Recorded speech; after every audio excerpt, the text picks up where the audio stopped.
Saturday morning in September 1976, a 62-year-old farmer named Walter Briggs walked into the Tama County courthouse in Toledo, Iowa, and paid $1,520 in cash from a Folgers coffee can for 40 acres of land that had been underwater for 24 years. Vernon Tatham, the John Deere dealer from the lot on Highway 63, was at the recorder's window buying a permit. He laughed so loud the clerk looked up. He laughed loud enough that the woman at the deed counter looked up too. Walter Briggs just bought himself a swamp. That was what Vernon Tatham said. He said it the way men say things when they want a room full of strangers to take aside. What Vernon Tatham did not know, or what nobody in Otter Creek Township knew, was that Walter Briggs had been studying that swamp for 32 years, and the entire problem with it was 8 inches. The deed transferred at 9:47 in the morning. Walter folded the paper twice and slid it into the inside pocket of a canvas jacket that had been bought in 1958 and repaired 3 times. He picked up the empty Folgers can. He nodded to the clerk. He did not look at Vernon Tatham. He walked out of the courthouse, crossed the square, and got into a 1953 Ford F100 pickup that had been his father's before him. The truck started on the first turn of the key, the way it always did. He drove the 11 miles back to the home place at 35 miles per hour, which was the speed his father had told him to drive that road in 1949, and which had not stopped being correct just because the world had gotten faster. Behind him in Toledo, Vernon Tatham was already telling the story to the men at Hank's Diner across the square. He was telling it loud. He was telling it with hand gestures. He was saying that Walter Briggs had been peculiar his whole life, and that this was the proof of it. He was saying that the Holcomb bottom land had been a graveyard for money since 1952, and that any man who paid cash for it deserved exactly what he got. By 11 o'clock that Saturday morning, the story had spread to the feed and supply on the corner. By noon, it had reached the grain elevator out on the railroad spur. By 2 in the afternoon, it had crossed the county line into Benton. Walter Briggs did not know any of that. He was at home greasing the front axle of a 1942 Farmall H tractor that his father had bought new in the spring of that year for $920. The Farmall H ran like it had run for 34 years. Walter checked the oil. He checked the radiator. He checked the magneto. He noted the inspection in a maintenance log that had been started by his father in March of 1942 and had never missed a month. He went into the equipment shed.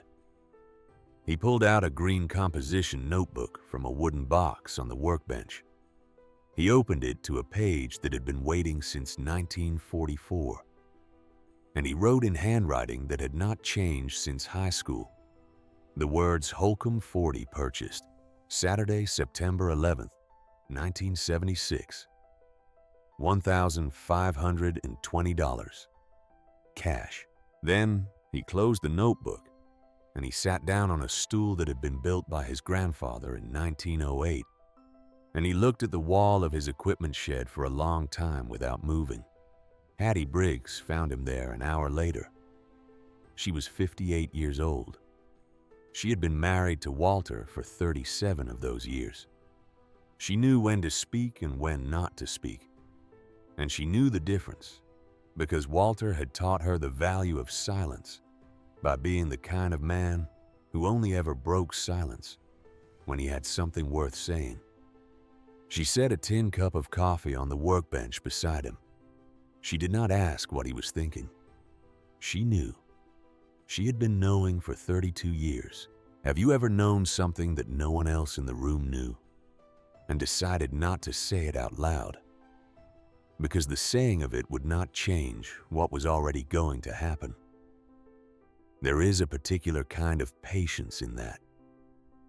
Walter Briggs had been carrying that patience since the spring of 1944, when his father stood beside him at a fence line on the western edge of the Holcomb property, pointed across the standing water, and said the 7 words that had organized Walter's life ever since.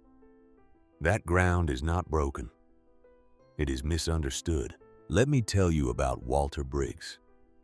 Because the man and the bottom land had been growing toward each other for so long that by 1976, they were already part of the same story. Walter was the only son of a farmer named Asa Briggs, who had broken the Home 90 in 1908 with a team of 4 mules and a single bottom plow. Asa had been 44 years old at the time. He was a man who measured every furrow he turned and recorded the measurements in a leather ledger that lived on the kitchen shelf next to a King James Bible. When Walter was born in the late winter of 1914, Asa was already 50. By the time Walter was old enough to follow his father into the fields, Asa had become the kind of farmer whose name was used as a benchmark by the county extension office, without him ever having sought the recognition.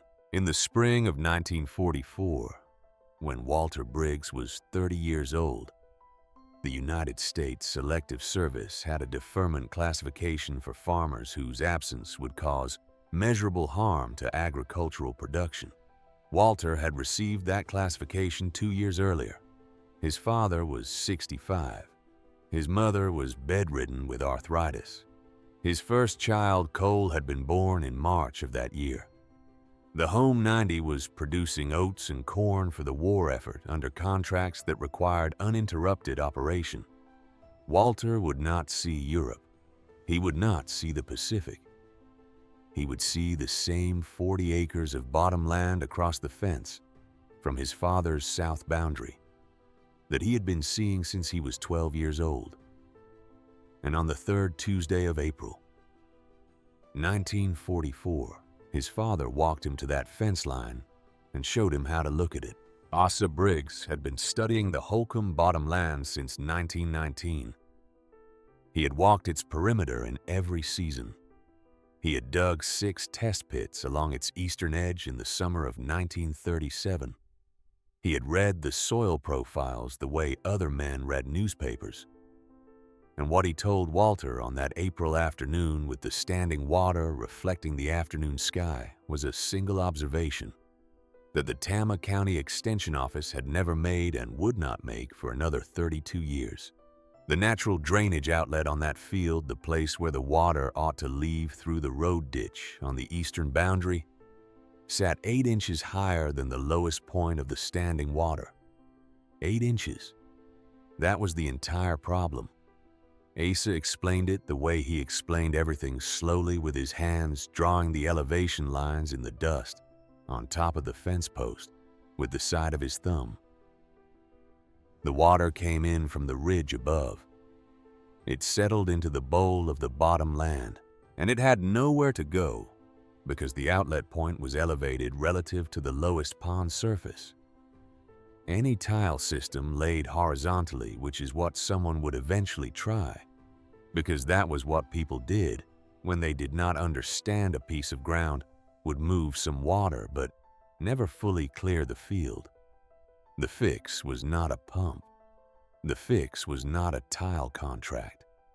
The fix was a single strategic cut, an outlet channel hand-dug or machine-dug that would drop the elevation 8 inches and allow the natural water table to move. Walter wrote it down that evening in a green composition notebook that he had bought at the drugstore in Toledo for 14 cents. He wrote down the elevation problem. He wrote down his father's words about the ground not being broken but misunderstood. He wrote down a list of upland crop options that his father had mentioned in passing crops that thrived on heavy bottom-land soil that had built up organic matter through years of standing vegetation. He drew a rough map of the outlet point. He noted the date, April 18, 1944. He was 30 years old. The notebook would carry that map and that date for the next 32 years without anyone ever seeing the inside of it, except Walter Briggs and eventually his son. The Holcomb family had owned that bottom land since 1893. Old Henry Holcomb had tried to drain it twice, once in 1928 with a borrowed steam pump, and once in 1947 with a county drainage contract that ate $14,000 and accomplished nothing permanent. After the second failure, Henry Holcomb stopped trying. When Henry died in the autumn of 1962, his son Dennis listed the parcel separately from the Upland ground and priced it at $38 an acre and waited. It sat on the market for 14 years. Walter Briggs watched it sit. He watched it through a married life and the raising of a son and the quiet expansion of his father's 90 to 120 acres of fully owned ground. Every acre of it paid for with cash. Every fence post replaced when it needed replacing. Every dollar of debt avoided. As if debt were a kind of weather you respected the way you respected a wet spring. He watched the asking price stay at $38 an acre, while inflation made every other piece of ground in Tama County triple in value. He watched Dennis Holcomb's hope wear thin year by year. He waited. What Walter waited for, what he had been waiting for since 1944, was not lower price. The price had always been low. He waited for the moment when his own balance sheet would allow him to pay cash without touching the operating reserve that kept the home place running when his son was settled in his own life and would not need to be supported through emergencies, and when his own knowledge of the bottomland's drainage profile was so complete that he could walk the perimeter blindfolded and tell you the elevation at any point along the eastern boundary to within an inch. By August of 1976, all three conditions had been met. The Folgers coffee can held $1,700 in 10s and 20s, saved across 19 quiet years. He drove to Toledo on the Saturday after Labor Day. He sat across from Dennis Holcomb in the kitchen of the Upland farmhouse. He counted out the money on the kitchen table in stacks of 100. Dennis Holcomb watched the stacks grow. Dennis was a man who had spent 14 years quietly assuming nobody would ever buy that ground and that it would pass to his children as a permanent embarrassment. He signed the deed paper with a hand that shook slightly, and not from age. They shook hands. Walter put the deed paper in the same canvas jacket pocket where he had carried it to the courthouse the next morning. By the Monday after the purchase, the story had become the kind of story that men in feed stores tell each other on slow afternoons. At Darnell's Feed and Supply on the square in Toledo, three men gathered around the front counter. Raymond Hollis, who ran 600 acres of corn up on the Otter Creek Ridge and who had inherited 400 of them from a father who had inherited 200 from a grandfather, was the loudest of the three. Carl Beatty, who had the second biggest soybean operation in the county, was second loudest. The third man at the counter was a younger farmer named Gary Whitcomb, who had bought 80 acres on credit 2 years earlier, and who said almost nothing because he was still trying to figure out who he agreed with about most things. $38 an acre for a pond, Raymond Hollis said, loud enough to carry to the back of the store where Walter Briggs was examining a display of plow points near the chain section. Man might as well have bought himself a fishing license. Carl Beatty laughed. Gary Whitcomb almost laughed and then caught himself.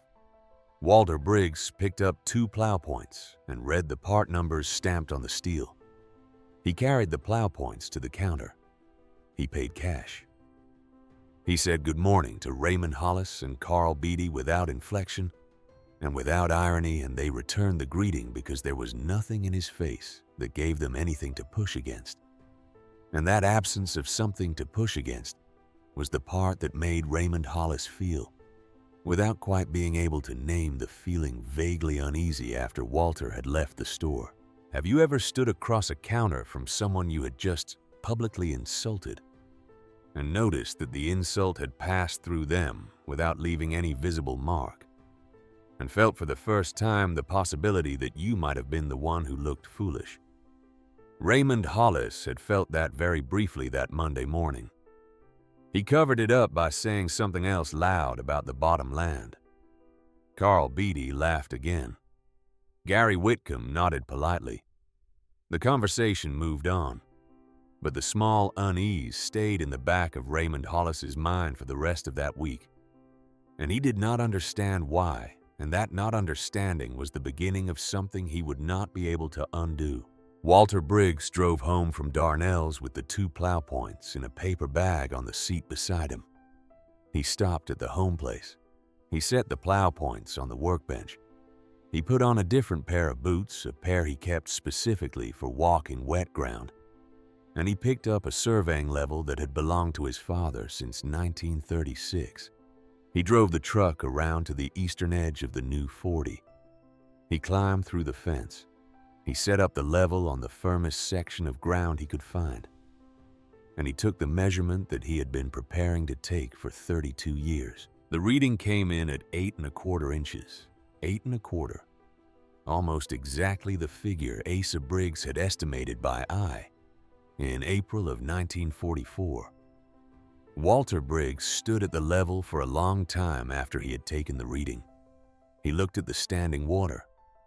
He looked at the ridge above the field where the runoff originated. He looked at the road ditch on the county road where the outlet wanted to be. He looked at the 8¼ inch difference between where the water sat and where the water needed to go.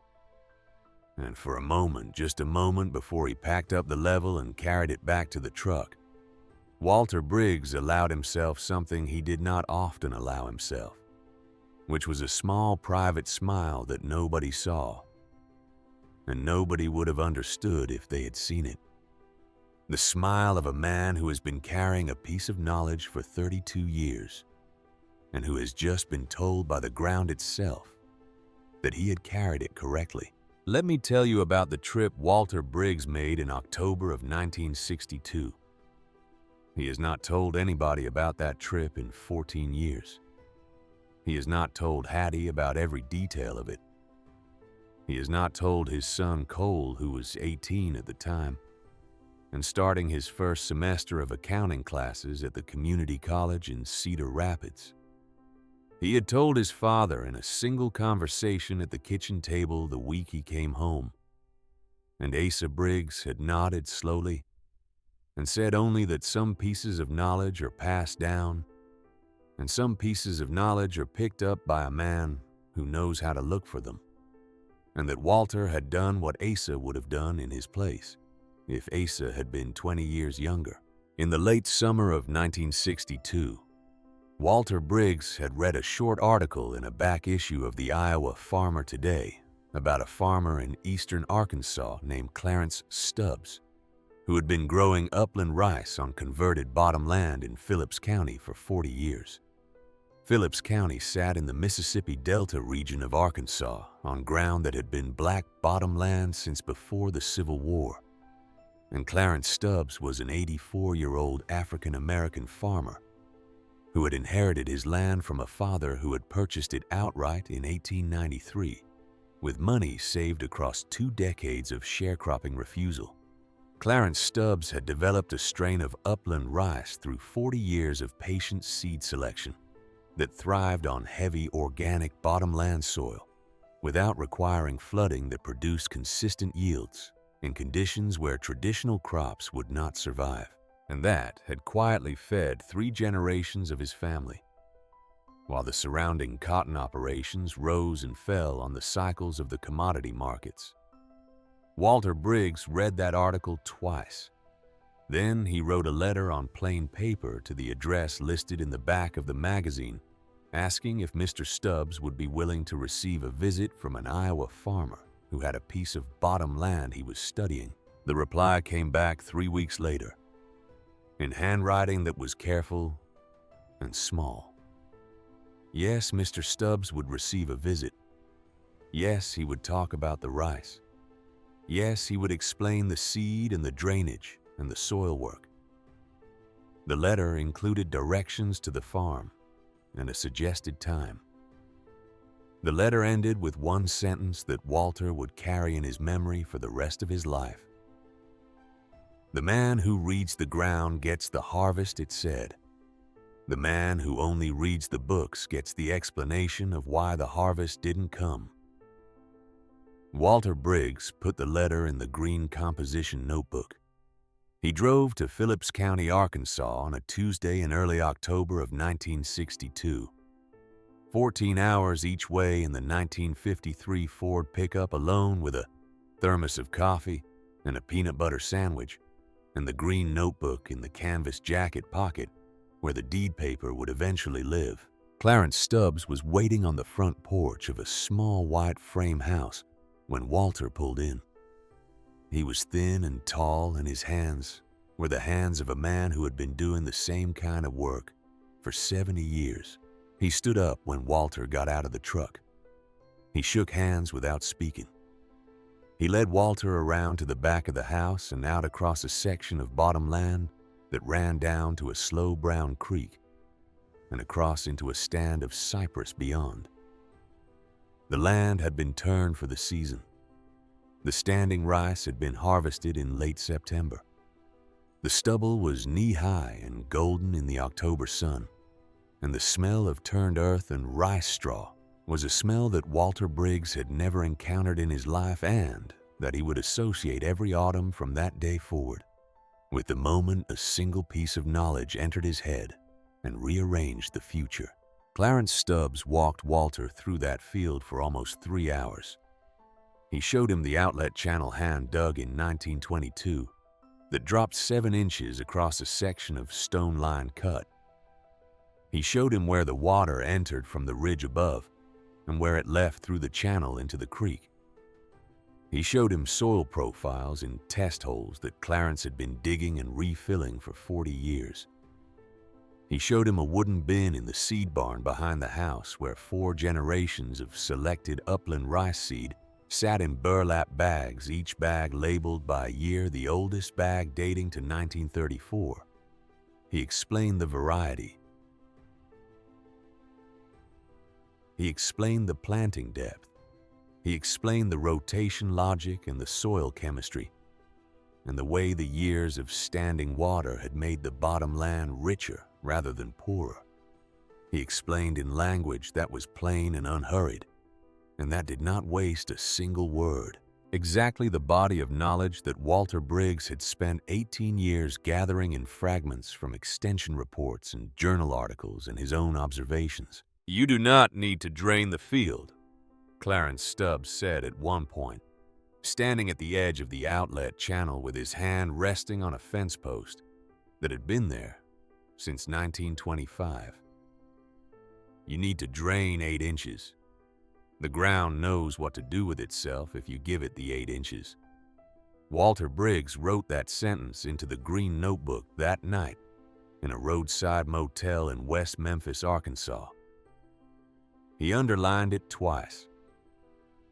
He drove home the next day. He never saw Clarence Stubbs again. Clarence Stubbs died in the spring of 1968 at the age of 90. The 4 bags of seed that Walter would eventually plant in the spring of 1977 had been mailed to him by Clarence Stubbs' son in a package wrapped in butcher paper and tied with twine with a handwritten note inside that said, "Only Daddy said you would write when you were ready. Give it heavy ground and it will give you back more than you put in." The Tuesday after Walter Briggs took the 8 1/4 inch measurement on the new 40, he came home from the home place at full dark and sat at the kitchen table with the green notebook open in front of him. The supper dishes had been washed. Hattie was reading the Tama County Star at the other end of the table. Walter had been working the figures for an hour without speaking. The kitchen smelled of coffee and the lamp oil from the lamp Hattie still preferred to the overhead light. Hattie set the newspaper down. She looked at her husband across the table. "You measured it," she said. 8 1/4 inches, Walter said. "Same as your father said it would be." same as my father said it would be. She did not need to ask what came next. She had been hearing the bottom land discussed at this kitchen table for 32 years in pieces, in observations, in long silences, while Walter worked the figures in the green notebook on rainy afternoons. She knew the channel cut would happen this fall before the ground froze. She knew the seed had been promised. She knew the figures and the rotation and the soil profile, not because Walter had explained them to her in any structured way, but because she had been living alongside him while he became the man who knew them, and the knowing had become part of the shape of their life together. But that night, late after the lamp had been turned out, and the house had settled into the slow ticking quiet of an old farmhouse on a Tuesday in September, Walter Briggs lay in the dark with his eyes open and felt something he had not felt in 32 years of waiting. He felt the weight of the deed paper in the canvas jacket pocket downstairs. He felt the weight of the $1,520 that was no longer in the Folgers can. He felt the weight of Vernon Tatham's laugh in the courthouse hallway, and Raymond Hollis's voice carrying across Darnell's. He felt the weight of being 62 years old and having staked a piece of his remaining life on a piece of ground that the world had agreed was worthless. And for the first time since 1944, he felt the small, cold possibility that he might have been wrong. He got out of bed at 2 in the morning. He went down the stairs in his stocking feet. He turned on the kitchen light. He sat at the table and opened the green notebook to a page he had written in 1944 and read the words his father had said to him at the fence line.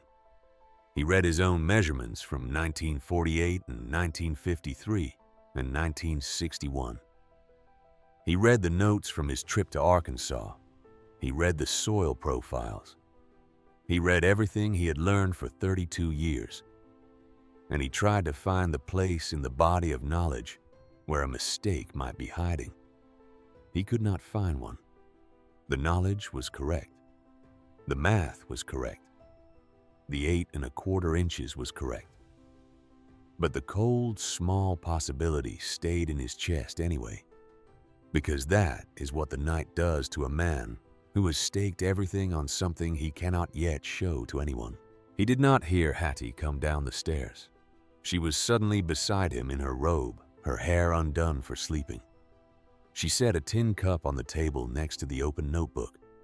She poured coffee from the percolator she had quietly started on the stove without him noticing.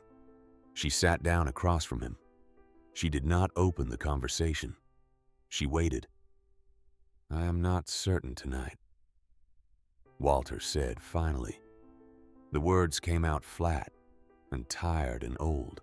Hattie looked at the notebook. She looked at the figures. She looked at her husband. 32 years you have been certain," she said.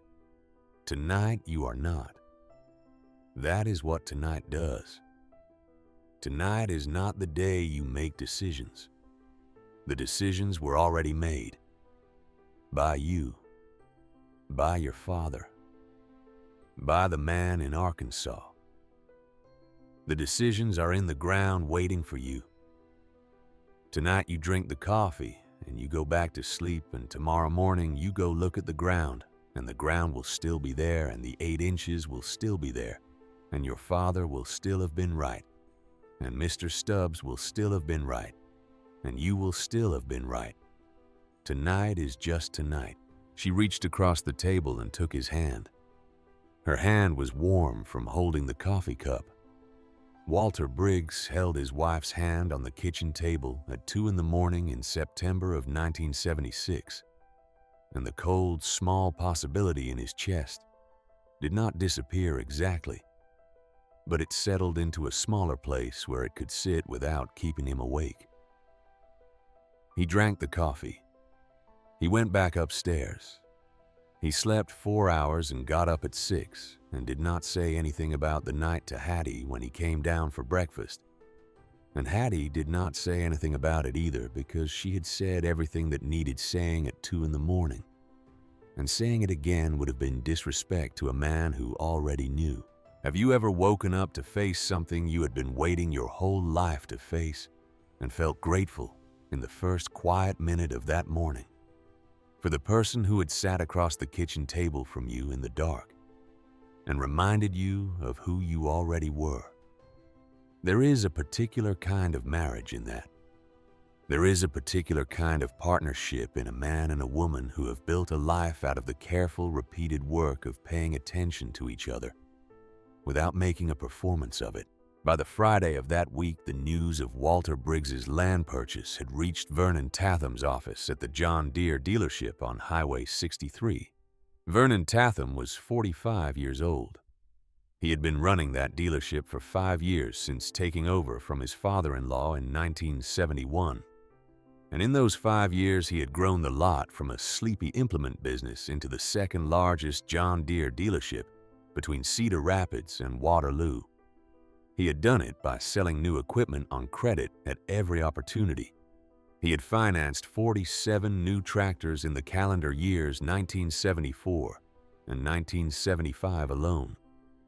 His salesmen were trained to walk a farmer through a payment schedule before walking him through a maintenance manual. Vernon Tatham believed with the kind of belief that does not require evidence because it has the support of the surrounding economy, that the future of farming was bigger machinery on bigger acres on bigger debt loads.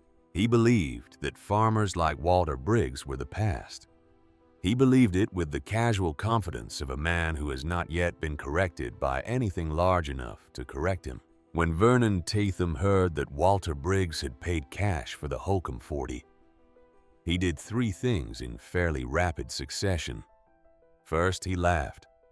Second, he told the story to 2 of his salesmen and to a Heartland federal banker who was at the dealership that morning negotiating a wholesale floor plan.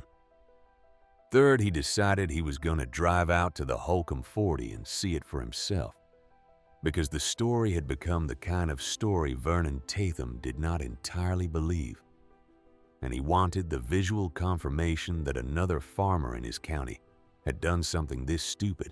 He drove out late on the Friday afternoon in a 1976 Cadillac Eldorado that he had bought new in March. 2 of his salesmen rode with him in the front seat. They turned off Highway 63 onto the county road that ran past the Holcomb 40. They pulled the Cadillac up onto the gravel shoulder along the eastern fence line. They got out. They looked at the standing water. They looked at the cattails along the edges. They looked at the way the field reflected the late afternoon sun, brown and motionless, the cattails standing in still air. And Vernon Tatham standing at the fence line in a suit that cost more than the deed paper, in Walter Briggs's canvas jacket pocket, decided that he was going to make a point. Walter Briggs was at the home place when the Cadillac came up the drive. He was in the equipment shed. He had heard the car before he saw it, because the muffler on a Cadillac Eldorado made a sound that did not belong on a county road full of pickup trucks. He came out of the shed wiping his hands on a shop rag. Vernon Tatham was already out of the car. The 2 salesmen were standing slightly behind Vernon the way men stand when they have come along to be witnesses but do not particularly want to be the ones in the front. Vernon had his thumbs hooked in his belt. He was smiling. The smile was the smile of a man who has prepared his lines. Walter, Vernon said, out loud in front of the 2 salesmen in the gravel drive of Walter Briggs' home place, where any decision Walter made would be seen by every neighbor who drove past on the county road for the rest of the afternoon. I just came from your new property. I want to make you an offer. $500. $500 cash right now out of my wallet that says you do not produce a single bushel of any crop on that ground next year. If you do produce a bushel, I pay you the $500. If you do not produce a bushel, you stand in the middle of Toledo town square for 1 full hour, holding a sign that says, Vernon Tatham was right. 1 hour, in daylight, where everyone can see. You game. The 2 salesmen smiled. They did not laugh because they were not sure yet which way Walter would go. Walter Briggs looked at Vernon Tatham. He looked at the two salesmen behind Vernon. He looked at the Cadillac Eldorado in his gravel drive. He looked finally past all of them at the western horizon, where the sun was coming down toward the Otter Creek Ridge that drained into the Holcomb 40. He stood very still for what the two salesmen would later remember as longer than they had ever stood still in their lives. Then Walter Briggs nodded. Once. A single nod. Slow. Deliberate. The nod of a man who has been waiting 32 years to take a bet that nobody had been willing to offer him until that exact afternoon. Vernon Tatham laughed. He clapped his hands once. He pulled out his wallet and counted out 5 $100 bills and held them up so the two salesmen could see them, and so Walter could see them, and so anyone driving past on the county road could see them too. He said, "You see this? I am holding the money. $500. We have witnesses. This bet is on." He folded the money back into the wallet. He stuck out his hand. Walter Briggs shook it once and let go. Vernon Tatham got back in the Cadillac. The salesman got back in the Cadillac. They drove down the gravel out onto the county road and turned right toward Toledo. And the dust they raised hung in the late September air for a long time after they were gone. Walter Briggs stood in the gravel drive until the dust had settled. Then he walked back into the equipment shed. He picked up the shop rag. He finished wiping his hands. He picked up the green composition notebook from where it sat on the workbench next to the maintenance log. He opened it to a blank page. He took out the same pencil he had been using since the previous Tuesday. And in the same plain handwriting that had recorded 32 years of measurements and observations and quiet, patient waiting, he wrote a single line at the top of the new page. Friday, September 17th, 1976. $500 in the town square. Vernon Tatham. Witnesses 2. Then he closed the notebook. He set it back on the workbench. He looked at the wall of the shed for a long minute without moving. And outside in the gathering dusk over the Holcomb 40, the standing water reflected the last of the September sky like a sheet of dirty glass that had been waiting 32 years for the man who knew what to do with it. Have you ever watched a man set out to do something that the entire county had already decided was impossible, and noticed that he did not move any faster on the day he started than he had on any other day of his life? There is a particular kind of confidence in that. It is not loud confidence. It is the confidence of a man who has been preparing for so long that the work itself, when it finally arrives, is just the natural continuation of the thinking. Walter Briggs had 11 days to dig a channel that would either prove his father right or finish 32 years of waiting. He started on the Monday after Vernon Tatham came up his driveway in the Cadillac Eldorado. He started at 6 in the morning. He did not tell anyone he was starting except Hattie. And Hattie did not need to be told, because she had already packed his lunch in the same tin pail she had been packing his lunch in since 1939. The Case 350 crawler had been bought the previous Tuesday at an estate sale in Benton County for $380. It had belonged to a farmer named Otto Lindgren, who had died in February, and it had sat under a tarp behind Otto's machine shed since the previous summer, and the engine had not been turned over in 14 months. Walter Briggs had spent the 4 days between the auction and the Monday morning rebuilding the carburetor on the kitchen table at the home place. Hattie had moved the supper dishes to the counter. Walter had laid out a section of newspaper. He had taken the carburetor apart in stages, cleaning each piece in a coffee can full of kerosene, drying each piece on a square of cotton flannel cut from one of his father's old work shirts. He had reseated the float. He had replaced the gaskets with a kit he had ordered through the mail in 1971 and saved for the right machine. He had reassembled the carburetor in the same order he had taken it apart. He had reinstalled it on the Case 350 in the equipment shed on Sunday afternoon. The engine had started on the third pull of the hand crank. It had settled into the deep, steady idle of a 4-cylinder Continental diesel that had been built in 1962 and that had been waiting 14 years to be properly understood by a man who knew what to do with old iron. He drove the Case 350 across the home place to the western edge of the Holcomb 40 at 6:15 on the Monday morning. The September air was still warm enough at that hour to be almost summer. He had laid out the channel line the day before with surveyor's stakes and a length of mason's twine. He had marked the cut every 10 feet with a flag he had made out of red shop rag tied to wire. The channel would run 70 feet from the lowest point of the standing water to the road ditch on the eastern boundary, dropping 8.5 inches across that distance, with the critical last 12 feet lined with flat creek stone. He would haul up from a section of his own creek bottom in the bed of the Ford pickup. The math had been worked in the green notebook for 14 years. The math had been checked against 3 separate soil profile readings. The math was right. He worked the Case 3.5. Oh, the way his father had taught him to work heavy equipment in the soft fall.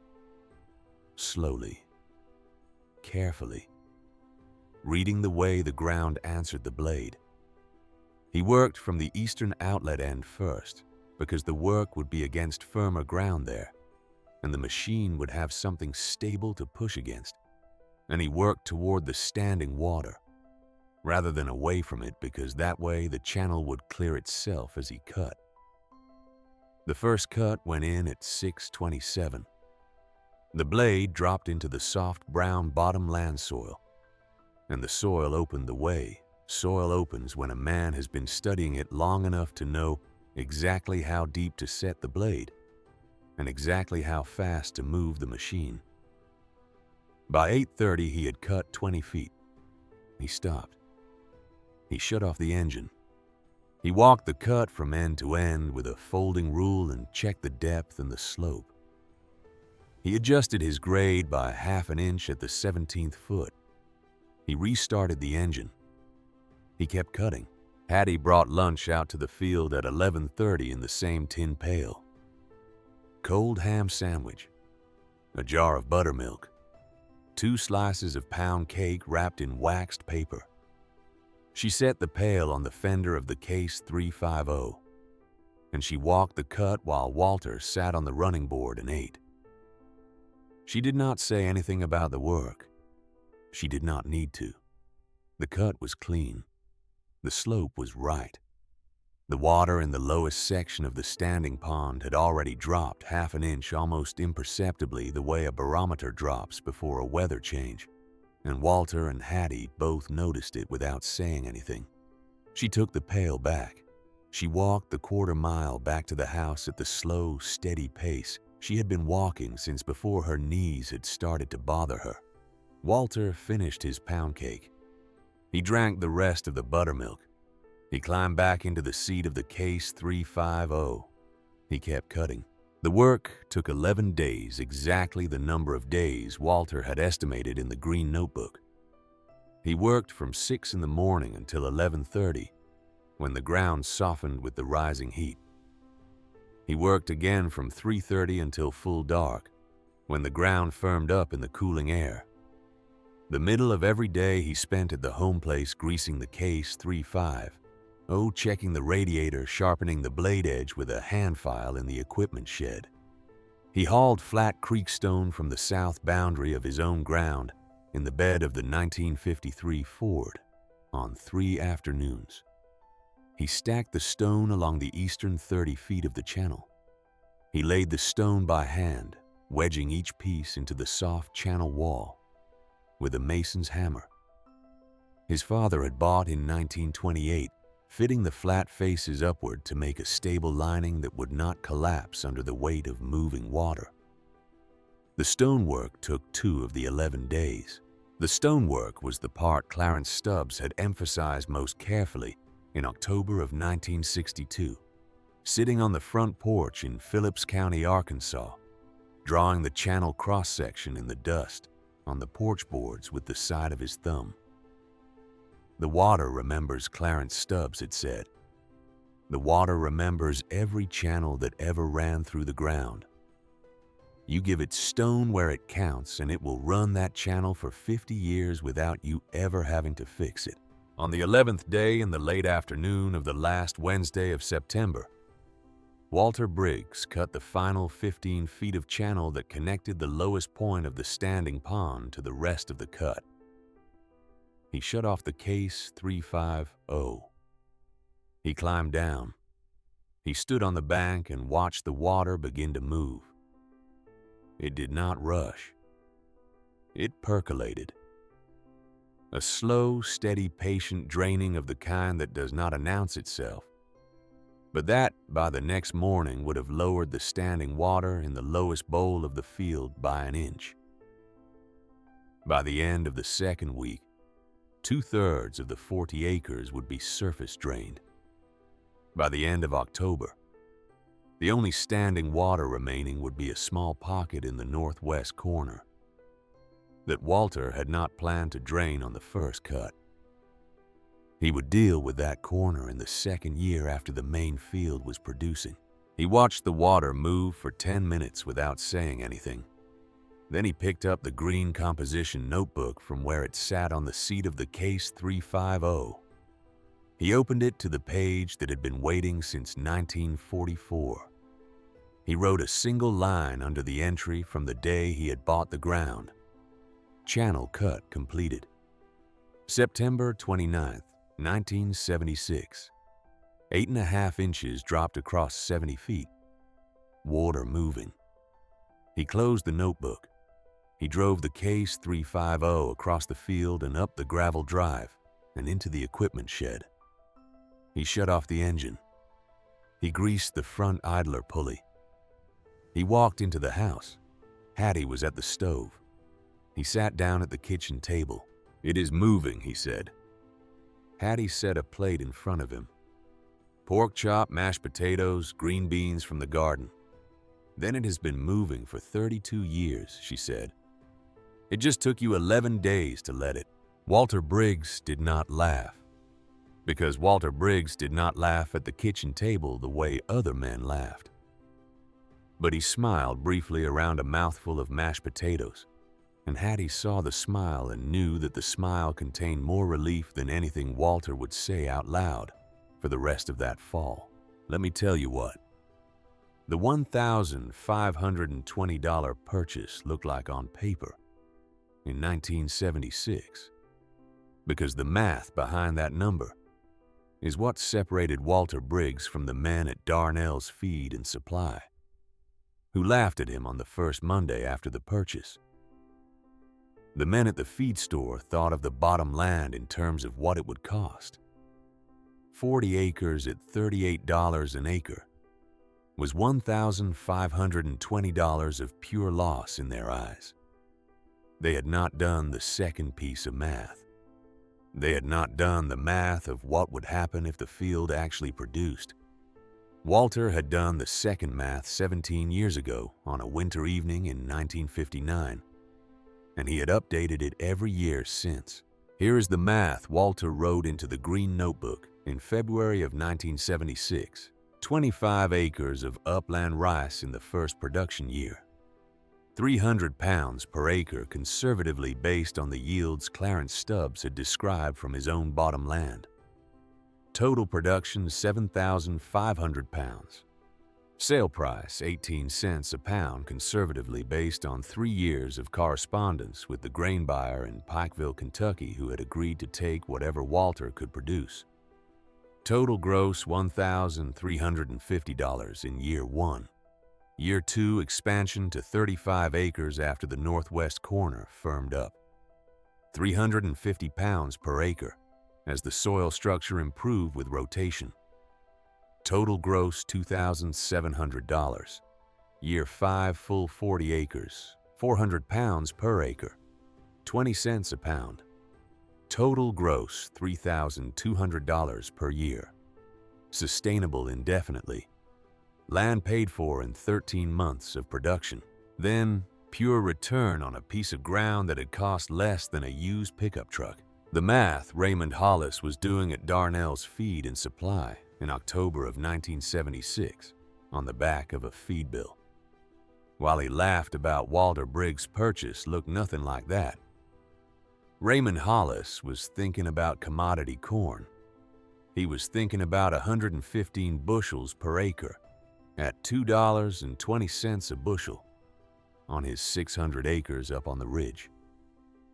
He was thinking about gross revenue of $151,000 in 1976. He was thinking about taking a quarter of that to expand his operation.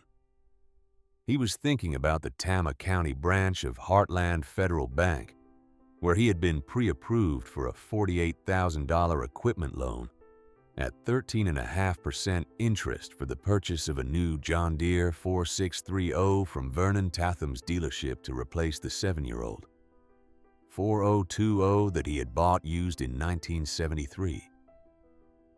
He was thinking, the way men think when interest rates are still low and grain prices are still high, and the surrounding economy has not yet shown any signs of turning, that the future was bigger and faster, and that the men who would prosper in it were the men with the courage to lever up. Raymond Hollis signed the loan papers on October 4, 1976. He took delivery of the John Deere 4630 on October 18th. Vernon Tatham personally drove the new tractor up the gravel drive of the Hollis farm and parked it in front of the equipment shed. The 4630 was painted the bright, fresh green of a machine that had not yet been taken out of the showroom. The chrome on the exhaust stack flashed in the autumn sun. Vernon Tatham clapped Raymond Hollis on the back. They shook hands in front of the tractor, while Vernon's photographer took a picture that would run in the next edition of the Tama County Star, with a caption that called it the largest single equipment purchase in Otter Creek Township that fall. 47 other Tama County farmers signed similar loan papers in 1976 and 1977. Vernon Tatham's dealership had its best 2-year stretch in its history. The interest rates on the loans ranged from 12.5% to 14%. The loan terms ran 5 to 7 years. The collateral in every case was the equipment itself, plus a portion of the borrower's land. Nobody at Vernon Tatham's dealership, and nobody at the Tama County branch of Heartland Federal Bank, was thinking about what would happen if the Federal Reserve raised the prime rate to 21.5% in 1981. Nobody was thinking about what would happen if grain prices fell from $2.20 a bushel to $1.80. Nobody was thinking about what would happen if both things happened at once. The future had not yet arrived. The men at Darnell's Feed and Supply were laughing at Walter Briggs. Vernon Tatham was driving home from another delivery in the Cadillac Eldorado. The Federal Reserve Board in Washington was a name that did not yet mean anything to anybody in Otter Creek Township. Walter Briggs planted his first crop on the new 40 in the second week of May 1977. The ground had wintered well. He had planted winter rye on the dry sections in November of 1976, not for harvest but for soil conditioning to hold the structure and break up the compaction layer with root mass and add organic content when he turned it under in April. The rye had come up thick and clean. He turned it under with the Farmall H, pulling a single bottom plow that his father had bought in 1949. The turning took 4 days. The ground accepted the plow the way bottom land that has been waiting accepts a plow, opening, cleanly releasing a smell that Walter Briggs had been waiting 40 years to smell from his own ground, rather than someone else's. The rice seed had arrived in February in 4 burlap bags, wrapped in butcher paper and tied with twine. The note from Clarence Stubbs' son inside the package was the same one Walter had received in 1968, when he had first written asking if the seed would still be available someday. He had stored the bags in the dry corner of the equipment shed.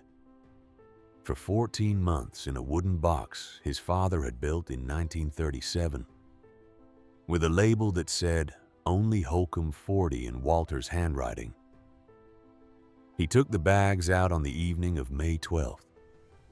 He set them on the workbench. He opened one bag. He held a handful of the seed in his palm under the bare bulb of the shed light. The seed was clean and uniform, and the grains were the soft brown color of dried tobacco. He closed his fist around the handful. He held it for a long time. Then he poured the handful back into the bag. He tied the bag closed. He carried the 4 bags to the Ford pickup. He drove out to the new 40 in the gathering dusk. He left the bags in the bed of the truck overnight, next to the modified grain drill he had adapted himself across 2 evenings in March, adjusting the seed spacing to match the planting specifications Clarence Stubbs had written out in his careful small handwriting in October of 1962. He started planting at 6 the next morning. He worked alone. Hattie had asked the night before if she could help, and Walter had said no without explanation. And Hattie had understood without explanation, because the first planting of a piece of seed that had been waiting 15 years was the kind of work a man needs to do alone. And Hattie had been married to Walter Briggs long enough to know which kinds of work fell into that category. He pulled the modified grain drill behind the Farmall H. He worked the field in long passes from the eastern boundary toward the western fence. He stopped 3 times to check the seed flow and the row spacing. By the end of the 3rd day, he had planted 23 acres. He left 2 acres on the eastern edge unplanted because the ground there was still slightly too wet to take seed, and he would come back to it in early June after 1 more week of drying. He did not plant the northwest corner at all. The northwest corner was holding moisture that the channel cut had not fully addressed, and the northwest corner would have to wait until the 2nd year. The seed went into the ground at 3/4 of an inch depth, exactly as Clarence Stubbs had specified. The ground temperature was 62 degrees Fahrenheit, exactly within the range Clarence Stubbs had specified. The soil moisture was high, but not saturated exactly as Clarence Stubbs had specified. Walter Briggs had carried Clarence Stubbs' specifications in the green notebook for 15 years, and he was implementing them now in the soft black bottomland of Tama County, Iowa, in the 2nd week of May, 1977. While 120 miles to the east, the Federal Reserve was already beginning the slow internal debate about inflation that would result 4 years later in the most aggressive interest rate hikes in American history. The rice came up on the 15th day. Walter Briggs walked the field at dawn on the morning of May 27, 1977, and the green shoots were just visible above the surface of the soil in even rows that ran the full length of the field. He did not say anything. He stood at the edge of the field for almost 20 minutes. Then he walked back to the house. Hattie was at the kitchen table with her coffee. He sat down across from her. "It is up," he said. Hattie nodded. She poured him a cup of coffee. They drank the coffee in silence, the way people drink coffee in silence, when both of them know that the silence contains everything that could be said. Have you ever watched a thing that you had been waiting your whole life to watch, and noticed that the watching itself was the point, and that the words you might have used to describe what you were watching would only have made the thing smaller? Walter Briggs and Hattie Briggs sat in their kitchen in the late spring of 1977, with the coffee cooling between them, and outside in the bottomland, that everyone in Tama County had agreed was worthless. The rice was coming up in even green rows, and neither of them needed to say a single word about it for the rest of that morning, because the rice itself was already saying everything that needed to be said. The rice grew through June and July and August. By the third week of June, it was 6 inches tall. By the end of July, it was knee-high. By the middle of August, it was 4 feet tall, thick, and heavy-headed, the panicles bending slightly in the August heat with the weight of grain. Drivers on the county road slowed down to look at it. Some of them stopped on the gravel shoulder and rolled down the windows and watched the field for a few minutes before driving on. Most of them did not know what they were looking at. A few thought it was sorghum. A couple thought it was a kind of wheat that Walter Briggs had taken it into his head to try. Nobody in the first week of August 1977 looked at the field and said the word rice out loud, because nobody in Tama County, Iowa, grew rice, and the word did not naturally come to mind when Tama County drivers looked at a 4-foot-tall grain crop in the middle of August. Carl Beatty was the first man to drive past on a Tuesday morning, slow down, stop the truck, and sit on the gravel shoulder for 15 minutes, looking at the field through his windshield without saying anything. Carl Beatty had 320 acres of soybeans on the ridge above Otter Creek. He had been at Darnell's the day Raymond Hollis had laughed about the bottom land purchase. He had laughed along with Raymond. He had not thought about the purchase since. But on this Tuesday morning in the second week of August 1977, on his way back from the seed cleaning plant in Belle Plaine, Carl Beatty drove past the Holcomb 40 and saw 4 feet of green crop where he had been expecting cattails and shallow water. And he stopped his truck, and he sat in it, and he tried to make sense of what he was looking at. He could not. After 15 minutes, he started the truck and drove to Darnell's. He walked in. 3 men were at the counter. He said without preamble or greeting, "Walter Briggs is growing something on that bottom land, and I do not know what it is." By the third week of August, the story had spread to every farm in Otter Creek Township. Cars and trucks slowed on the county road. Some pulled over. Bill Maynard from the Tama County Extension Office drove out on a Thursday afternoon in his county Ford with a notebook on the passenger seat. Bill Maynard had written the original Extension Office report on the Holcomb bottom land in 1973. And his report had recommended against purchase on drainage grounds. He had been 35 years old at the time. He had now been the senior agent in the Tama County office for 5 years.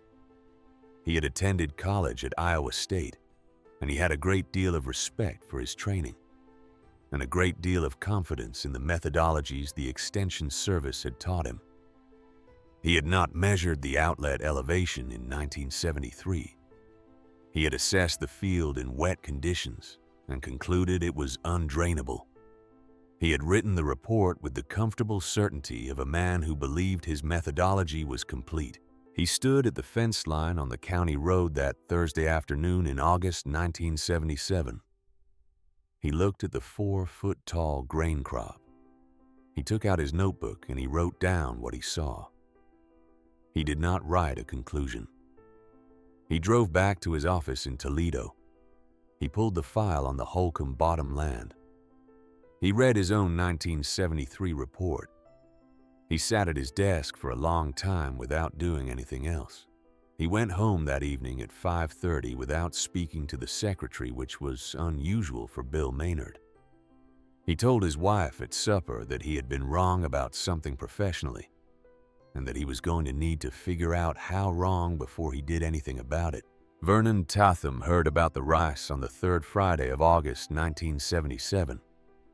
He heard it from one of his salesmen who had heard it from a banker at Heartland Federal, who had heard it from Carl Beatty, who had stopped by the bank to refinance a piece of his ridge ground earlier in the week.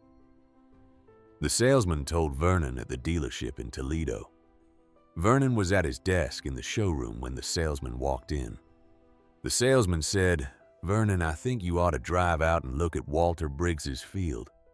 Something is up with that field."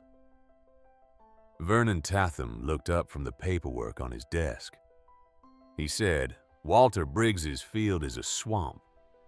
The salesman said, "It is not a swamp anymore, Vernon.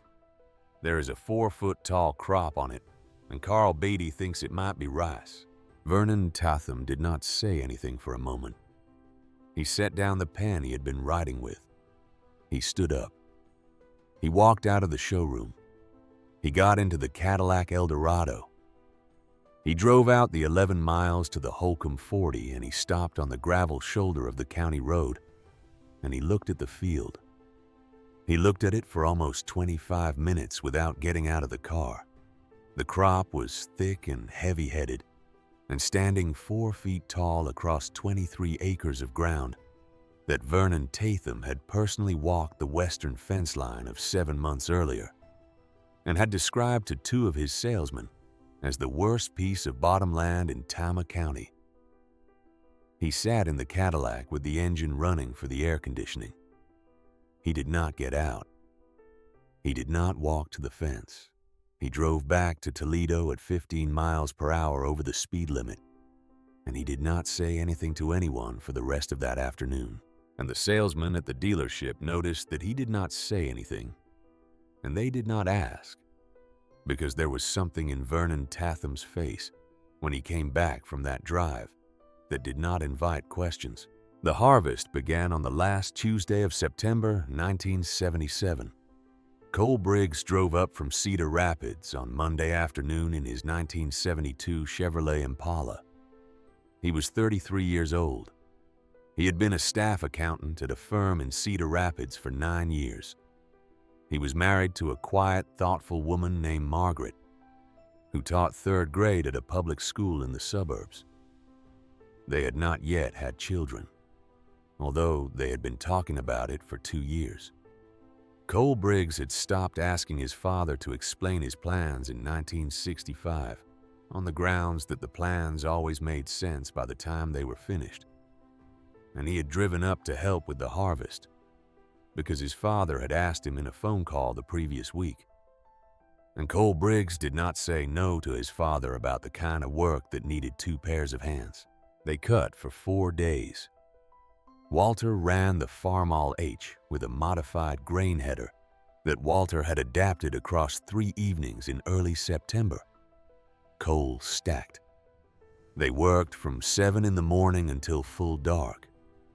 They spoke perhaps a dozen sentences in total across the 4 days, most of them related to the work.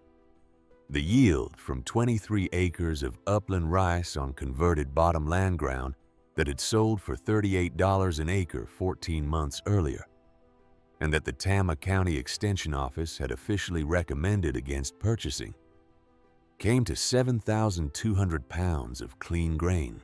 Walter weighed it in batches on a platform scale he had borrowed from the elevator in Belle Plaine. He recorded each batch in the green composition notebook in his plain, steady handwriting. He totaled the column on the evening of the 4th day. 7,200 pounds. The number on the page was 18% above the conservative estimate he had carried in the notebook for 15 years. Bill Maynard from the Extension Office drove out on the Friday morning after the harvest was complete.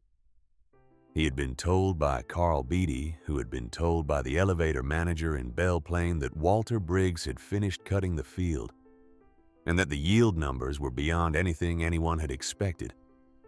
Bill Maynard parked his county Ford on the gravel shoulder of the county road. He walked across the cut stubble of the field with his notebook in his hand.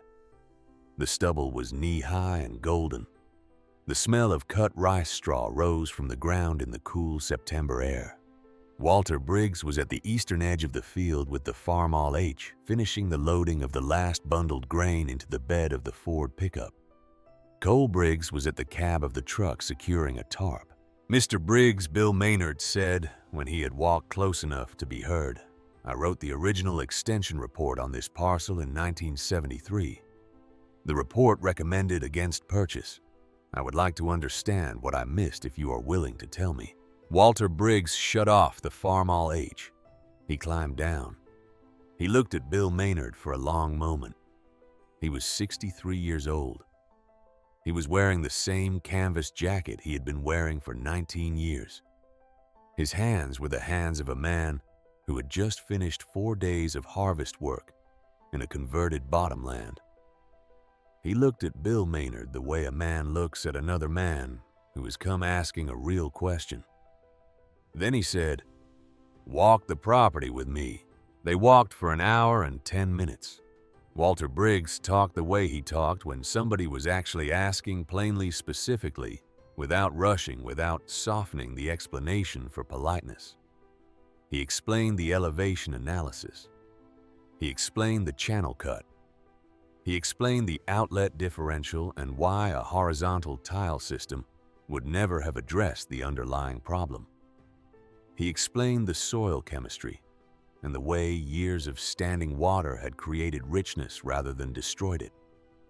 He explained the rice variety and the planting specifications and the source of the seed. He showed Bill Maynard the test pit profiles he had dug in 1948 and 1953 and 1961. He showed him the channel cut. He showed him the stone lining. He showed him finally the end of the channel where it entered the road ditch, where the water now ran a thin, clear, permanent trickle that would by November have completely surface drained the remaining acres in the northwest corner. Bill Maynard wrote 4 pages of notes. He wrote slowly and carefully. At the end of the walk, he stood at the eastern edge of the field with his notebook closed in his hand. And he looked at Walter Briggs and he said, "You knew all of this before you bought the ground." "I knew most of it by 1944, Walter said. "The rest I learned in 1962. Bill Maynard was quiet for a moment. The afternoon sun was starting to come down over the Otter Creek Ridge to the west. The cut stubble of the field was glowing the soft gold color of a piece of ground that had finally been read correctly by a man who understood what it had been waiting to say. Bill Maynard looked at the field. He looked at the channel cut. He looked at Walter Briggs. What I wrote in that 1973 report. He said I was wrong. The drainage analysis I should have done, and did not do, was the outlet elevation measurement. I looked at the field in wet conditions, and I concluded it was undrainable. I did not measure the outlet differential." "No," Walter Briggs said. "You did not. That was the whole problem." "That was the whole problem," Bill Maynard agreed. They shook hands at the eastern edge of the field, while Cole Briggs finished securing the tarp on the bed of the Ford pickup. Cole had heard most of the conversation from where he was working. He stacked the last of the bundled grain quietly and did not comment. The handshake between the 2 men at the fence line lasted a long second longer than a normal handshake.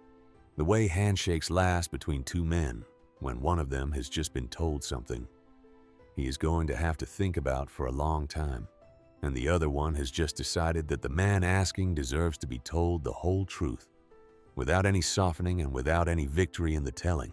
Bill Maynard walked back to the county Ford. He drove back to his office in Toledo.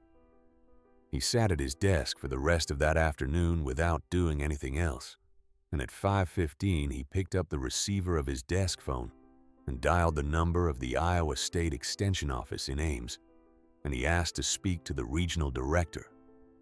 And when the regional director came on the line, Bill Maynard said, "I need to file a revised report on a parcel I assessed in 1973. I made a methodological error, and I want it on the record." The regional director said, "How serious?" Bill Maynard said, "Serious enough that I am going to recommend the methodology be added to the standard assessment protocol statewide." There was a pause on the line. The regional director said, "Send me the report when you have it written." Bill Maynard said, "I will have it written by Monday." That same Friday afternoon in a different office in a different town, Vernon Tatham was sitting at his desk in the John Deere dealership in Toledo, with a stack of late payment notices in front of him. The first one was from Raymond Hollis. The 4630 had been delivered in October of 1976. The first 3 quarterly payments had been made on schedule. The 4th payment due the previous week had not been made. The note from Raymond Hollis on the back of the late notice said only corn at $1.90. Need 30 days. Vernon Tatham read the note. He set it on the desk. He picked up the next late notice. It was from a farmer named Don Trabert who had bought a 4430 the previous spring on a 5-year note. The note said, 2 payments behind. Wife sick. Will catch up by harvest. The harvest was already over. Vernon Tatham read the note. He set it on top of the Hollis notice. He picked up the next one. He went through 11 late payment notices that afternoon. 11 out of 47 loans his dealership had originated in the previous 24 months were now showing payment delays of 30 days or more. The pattern was clear to anyone willing to read it. Grain prices had fallen from $2.20 a bushel to $1.90 over the previous summer. The Federal Reserve had raised the prime rate twice in 1977. The marginal farmers, the ones who had borrowed at the upper edge of what their projected yields could support, were beginning to slip. They were not yet failing. They were simply slipping.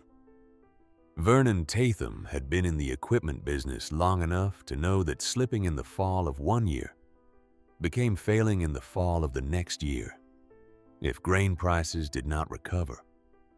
He sat at his desk with the 11 notices in front of him, and he looked out the showroom window at the row of new tractors in the front lot, the bright, fresh green of the John Deere paint catching the late afternoon sun.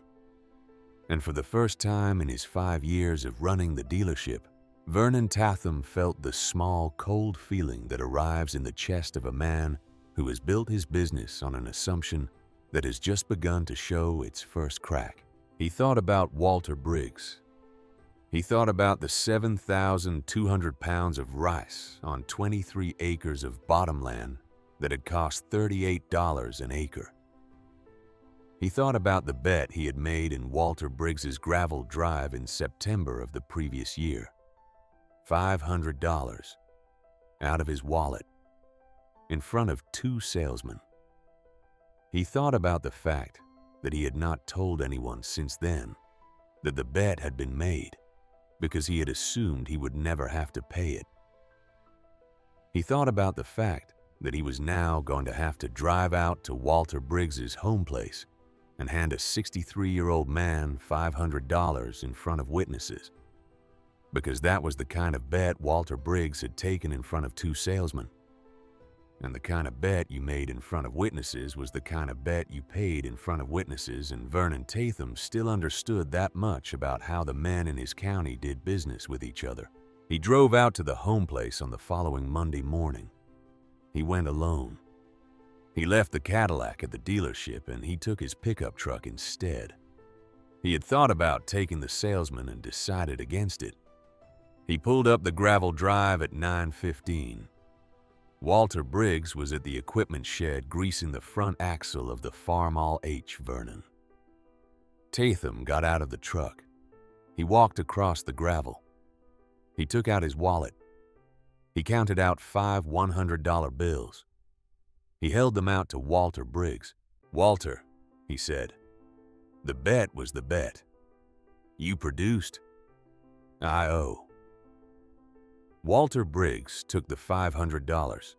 He folded the bills once. He put them into the breast pocket of the canvas jacket. He looked at Vernon Tatham. He did not smile. He did not gloat. He nodded once, the same single nod he had given in the gravel drive 13 months earlier. "I will not require the town square hour," Vernon said. "I would not have required it of you either," Walter said. The 2 men stood in the gravel drive for a moment without saying anything else. Vernon Tatham looked at the equipment shed. He looked at the Farmall H. He looked finally past all of it at the western horizon, where the Otter Creek Ridge ran down toward the Holcomb 40. The cut stubble of the field was just visible in the distance. The afternoon light had not yet softened. The sky was the hard, pale blue of late September in Iowa. Vernon Tatham did not say anything else. He nodded once to Walter Briggs. He got back in the pickup. He drove down the gravel drive and out onto the county road. He turned right. He drove back to Toledo at the speed limit, with both hands on the wheel and his eyes on the road, and a feeling in his chest that he could not have named if he had tried, but that would in 3 more years become the feeling of a man watching the assumptions of his entire professional life come apart in slow motion. 7,200 pounds of clean grain from 23 acres of ground that had cost $38 an acre. Let me tell you what happened in the silence after that harvest, because the silence carried farther than any of the laughter ever had.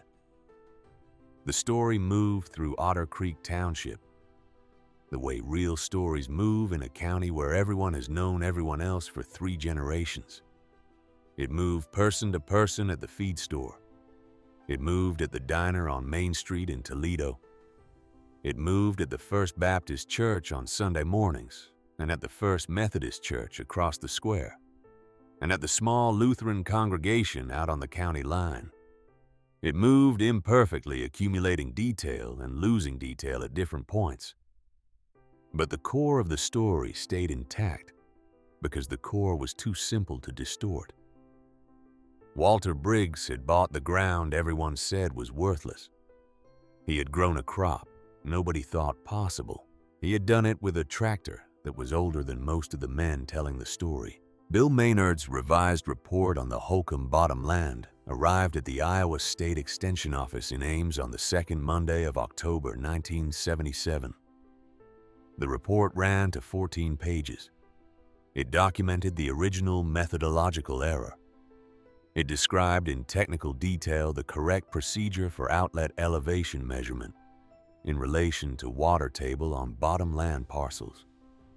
It included the soil profile data Walter Briggs had collected across 33 years, and the rice variety information, and the yield numbers from the 1977 harvest. It contained in a paragraph near the end of the report that Bill Maynard wrote 3 times before he was satisfied with the phrasing, an acknowledgement that the property owner had performed a more thorough and accurate site analysis than the Extension Office had provided in 1973, and a recommendation that outlet elevation measurement be added to the standard wetland and bottomland assessment protocol for the entire state. The regional director read the report on the Wednesday of that same week. He read it twice. He passed a copy to the state director on the Friday. The state director read it over the weekend. On the following Monday, the state director called Bill Maynard at his office in Toledo and said, "This is the kind of revision that takes character to file. We are going to adopt the methodology. The new protocol will go into the field assessment manual in the spring." Bill Maynard said, "Thank you." He hung up the phone. He sat at his desk for a few minutes without doing anything else. Then he went home that evening and did not mention the call to his wife at supper, because the call had not been about Bill Maynard.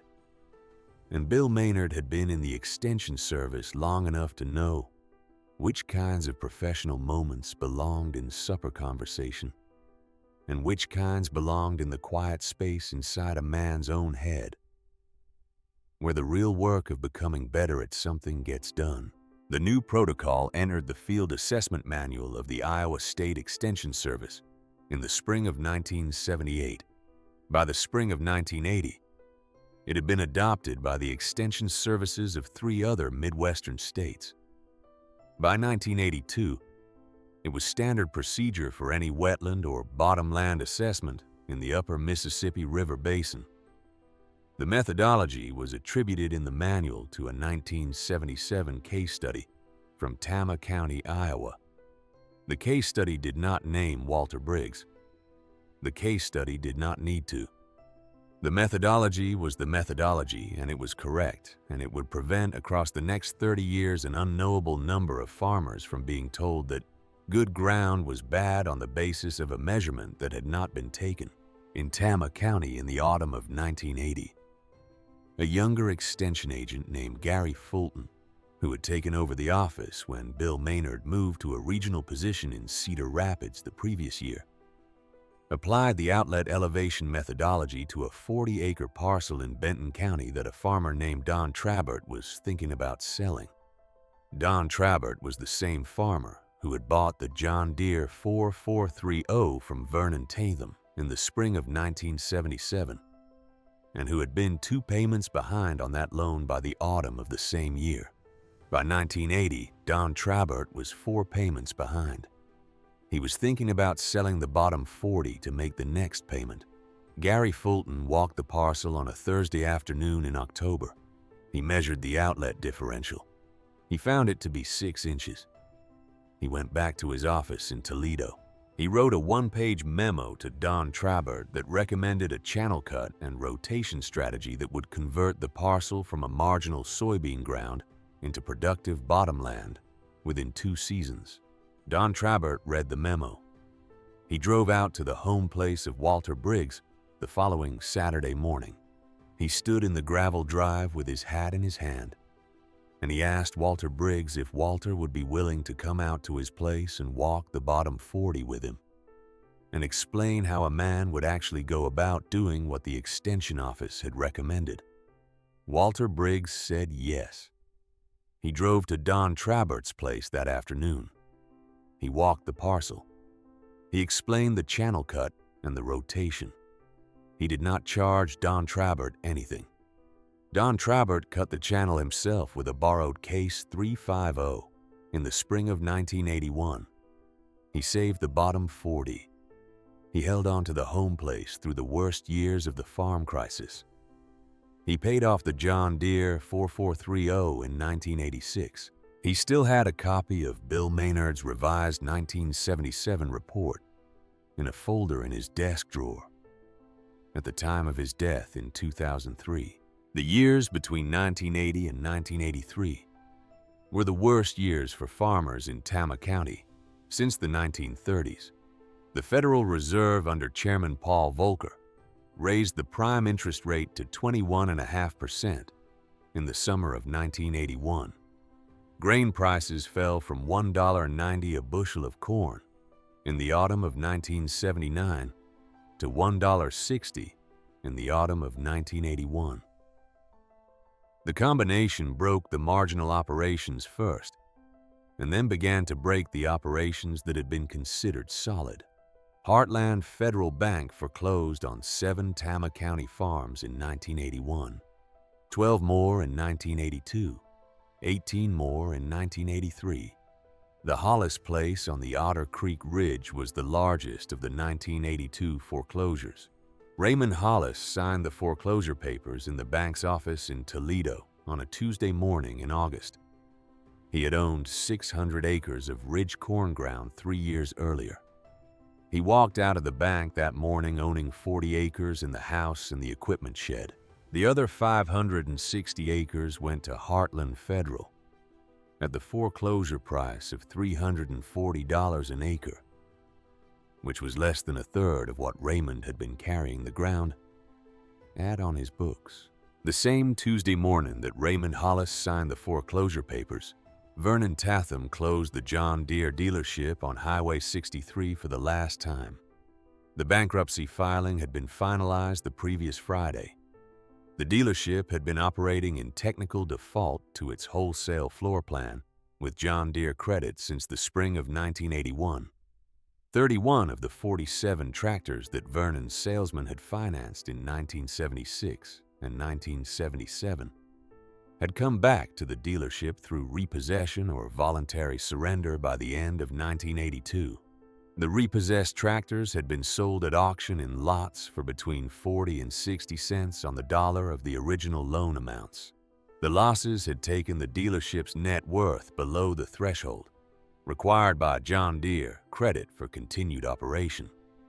Vernon Tatham had spent the previous 6 months trying to find a buyer who would take over the dealership and absorb the losses. There had been no buyer. He locked the front door of the showroom at 6:30 on the evening of August 17, 1982. He stood for a minute on the front step, looking at the empty lot where the rows of new tractors had once been. The Cadillac Eldorado had been sold the previous spring to make a payment to John Deere credit. He was driving a 1974 Ford pickup that he had bought used from his brother-in-law in March. He drove home in the pickup. He told his wife at supper that the dealership was closed and that he did not know yet what he would do next. His wife had been preparing for this conversation for 6 months. She set down her fork. She said, "We will figure it out." They sat at the kitchen table for a long time without saying anything else. Vernon Tatham was 51 years old. He had been the John Deere dealer in Toledo for 11 years. He did not know what kind of work he would be doing 6 months from that evening. He did know that he was going to have to drive past Walter Briggs's home place a few times in the coming months on the way to and from various errands, and he was going to have to look at the equipment shed where the Farmall H still ran and the Case 350 still ran and the Bottomland still produced. And he was going to have to think about what those facts meant in the context of the 11 years of professional confidence that had ended with him locking the front door of an empty showroom at 6:30 on a Tuesday evening in August. He drove past the Holcomb 40 in the second week of November, 1982. The field had been turned for the winter. The cut stubble of that year's harvest, the 6th harvest from the Bottomland, was already disked under, and the soil was the dark, even black of well-worked bottom ground in late autumn. Vernon Tatham slowed the pickup as he passed the field. He did not stop. He looked across the channel cut which was visible from the road as a clean, straight line running from the lowest corner of the field to the road ditch, the stone lining still in place, after 6 years the water moving in a thin, clear, permanent trickle, the way Walter Briggs had cut it to do. Vernon Tatham looked at the channel for a long second. Then he looked back at the road. He drove the rest of the way to Toledo at the speed limit with both hands on the wheel. In the equipment shed at the home place, Walter Briggs was greasing the front axle of the Farmall H on that same Tuesday afternoon. He saw the pickup pass on the county road. He recognized the truck and the driver. He did not stop greasing the fitting. He did not walk to the door of the shed to watch the truck go by. He finished the fitting. He moved to the next fitting. The Farmall H needed to be serviced before the first hard frost, and the first hard frost was usually in the 3rd week of November in Otter Creek Township. And Walter Briggs had not changed his service schedule for the Farmall H since 1953. And he was not going to change it because Vernon Tatham had driven past the property in a used pickup truck. He finished the service. He logged the service in the maintenance log. He went into the house. Hattie was at the kitchen table. "Vernon Tatham just drove past," she said. "Yes," Walter said. Hattie nodded once. She did not say anything else. Walter sat down at the table. She poured him a cup of coffee. They drank the coffee in the late afternoon light coming through the kitchen window and outside on the county road. The dust from Vernon Tatham's pickup had already settled, and the bottomland lay turned and quiet under the November sky, and the channel cut ran clear and steady, the way it had been running for 6 years. And the maintenance log on the workbench in the equipment shed had a new entry in it, dated November 9th, 1982, in handwriting that had not changed since 1937. Cole Briggs came home in the spring of 1987. He was 43 years old. The decision had been building for 2 years. The accounting firm in Cedar Rapids had been a good place to work. The work had been steady and the pay had been adequate, and Margaret had loved the school where she taught. But Cole had been driving up to Tama County every other weekend since 1980 to help his father with field work that was getting harder for Walter to do alone. And at some point in the autumn of 1986, while he was helping Walter cut the bottom 40 for the 10th time, Cole Briggs had realized that he had been doing two jobs for several years and that he was going to have to choose which one he wanted.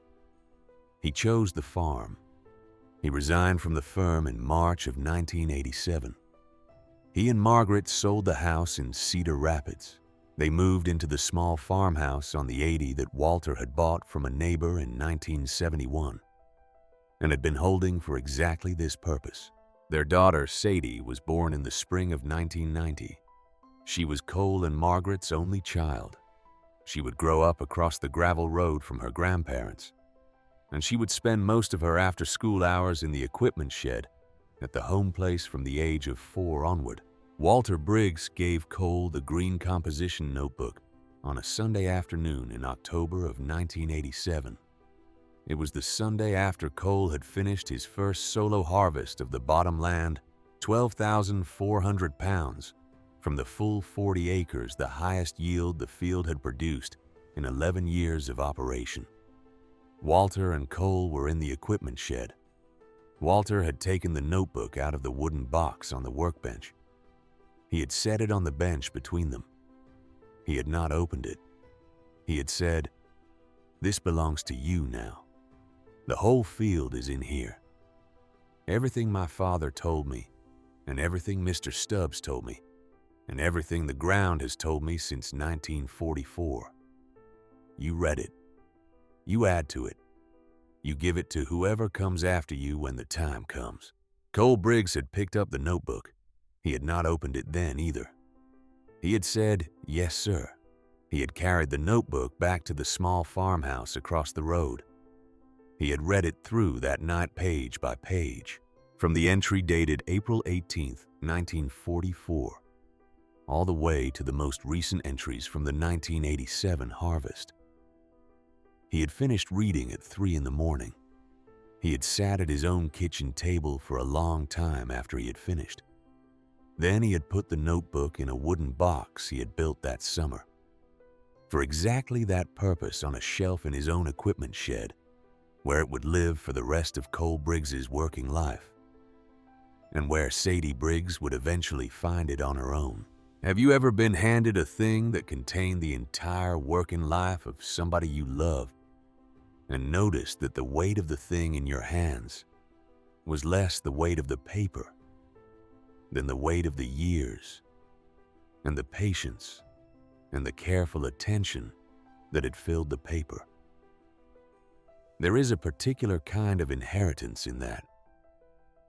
Most inheritances are land or money or equipment. A few inheritances are knowledge. The rarest inheritances are the kind that are written down in a green composition notebook by a man who never expected anyone except his own son to read what he had written, and who therefore wrote in the plain, unhurried handwriting of a man telling the truth to himself across 43 years. The spring of 1995 was the wettest Tama County had seen since 1957. The Cedar River and the Iowa River both crested above flood stage in late March. The creek bottoms across Otter Creek Township flooded in the first week of April and stayed high through the third week of May. Farmers who had expanded their operations into marginal low ground during the late 1980s found themselves looking at fields they could not plant and wondering what to do about them. The corn planting window closed at the end of May. By the middle of June, most of the affected farmers had given up on row crops for the season and were trying to figure out how to make their loan payments without a corn crop to sell. One of those farmers was a man named Terry Goff. He was 44 years old. He had bought 60 acres of creek bottom ground east of Toledo in 1990 with a loan from the same Heartland Federal branch that had once held Raymond Hollis's mortgage. He had planted corn on the bottom 60 for 4 seasons with acceptable results. In the spring of 1995, he had 4 feet of water standing across the middle of the field and a loan payment of $7,400 due on the 1st of July. He had hired a county drainage contractor in late April. The contractor had run 2 hydraulic pumps for 8 straight days at a cost of $4,200 and had moved water from one part of the field to another without resolving the underlying drainage problem. By the 3rd week of May, Terry Goff was at Darnell's Feed and Supply, asking anyone who would listen whether there was anything to be done. Cole Briggs was at the counter that morning buying a roll of barbed wire for a fence repair. He was 51 years old. He was wearing a canvas jacket that had once belonged to his father and that Walter had given him when he moved back to the farm in 1987. He listened to Terry Goff's account of the field and the pumping and the loan payment for several minutes without saying anything. Then he said, "What is your outlet situation?" Terry Goff looked at him. "My what?" "Your drainage outlet," Cole said. "The point where the water leaves the field on the lowest side. Have you measured the elevation of that point relative to your standing water surface?" Terry Goff had not. The drainage contractor had not. The bank that had loaned him the money on the field had certainly not. Cole said, "Let me come look at it tomorrow afternoon." He drove out to Terry Goff's place on the following Tuesday afternoon. He took with him a surveying level that had belonged to Walter's father since 1936. Sadie Briggs rode along in the pickup truck. She was 5 years old. She had been begging to come along on field work since she could talk, and Cole had brought her on most of his close-to-home trips for the past 2 years. She sat on the bench seat with her feet stuck straight out in front of her and a small notebook in her lap that her grandfather had given her at Christmas. Cole walked the field with Terry Goff for about 40 minutes. Sadie walked behind them holding her notebook and writing down words she was not yet able to read back. Cole set up the level at the edge of the standing water. He took the outlet measurement. He worked the figures on a folded piece of paper from his shirt pocket. The differential came in at 6 inches. 6 inches across the entire problem. Cole Briggs handed Terry Goff the folded paper with the measurements written on it. "Same problem my father solved on the bottom 40 in 1976, Cole said. "Outlet sits 6 inches above your low standing water. A horizontal tile system will move some of it, but never clear the field. What you need is a single channel cut. About 80 feet, dropping 6 inches lined with stone in the last 20 feet to keep the water from cutting back upstream. 2 days of work with a small crawler. The case 350 in my shed will do it." Terry Goff stared at the piece of paper for a long time. He looked at the standing water in his field. He looked at the road ditch where the water needed to go. He looked back at Cole Briggs. "Why did the contractor not find this?" he said.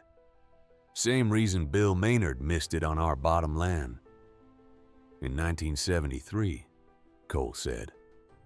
He looked at the water and concluded the problem was too much water. He did not look at where the water needed to go. He cut the channel for Terry Goff over a Thursday and a Friday in early June 1995. He brought the case 350 over on a borrowed flatbed. He cut from the eastern outlet end first the way his father had cut on the Holcomb 40 in 1976, working against the firmer ground working toward the standing water. He laid creekstone in the last 20 feet of the cut on the Friday afternoon. He shut off the engine at 4:30 on the Friday, and the water began moving within 20 minutes. Terry Goff stood at the edge of the cut and watched the water move and did not say anything for several minutes. Then he asked Cole Briggs how much he owed for the work. Cole Briggs said, "Nothing." Terry Goff said, "You drove a crawler over here on a flatbed and work 2 days on my ground, and you are not going to take any money." Cole Briggs said, "My father did not take money from your father in 1971 when he helped him level the south pasture before your father bought the place. The way I was raised, you do not charge a neighbor for 2 days of work that came out of knowledge somebody else gave you for free." Terry Goff stood looking at the channel cut. He did not say anything for a long minute. Then he said, "Who gave the knowledge to your father?" "A man named Asa Briggs gave it to my father," Cole said. "And a man named Clarence Stubbs in Phillips County, Arkansas, gave the rest of it to him in 1962. And my father gave it to me in 1987. And someday my daughter is going to give it to whoever comes after her. That is how this works." Terry Goff drained the field. He planted soybeans late in the second week of June. The growing season was short, but the bottom ground was rich, and the soybeans came in at the end of September with a yield that was lower than a normal year, but high enough to cover the loan payment, with enough remaining to begin paying down principal on the bottom 60. Terry Goff told the story at Darnell's Feed and Supply that fall completely and accurately, giving Cole Briggs full credit, explaining the outlet elevation methodology in enough detail that 2 other farmers in the store that afternoon went home with the concept in their heads and applied it in different ways across the following years. Terry Goff also unprompted made a $50 donation to the Tama County Historical Society, which maintained a small agricultural equipment collection in a building behind the courthouse. He told the Historical Society director that the donation was being made in honor of an old farmer named Walter Briggs, who had taught the county how to read its own ground. The director did not know who Walter Briggs was. She filed the donation. She wrote a thank you note. The note was delivered to the home place by rural mail on a Wednesday in October. Walter Briggs read the thank you note at the kitchen table that evening. He was 81 years old. He had been moved back from full field work for 2 years on account of his hip. But he still walked the bottom 40 every morning at sunrise, and he still serviced the Farmall H in the equipment shed.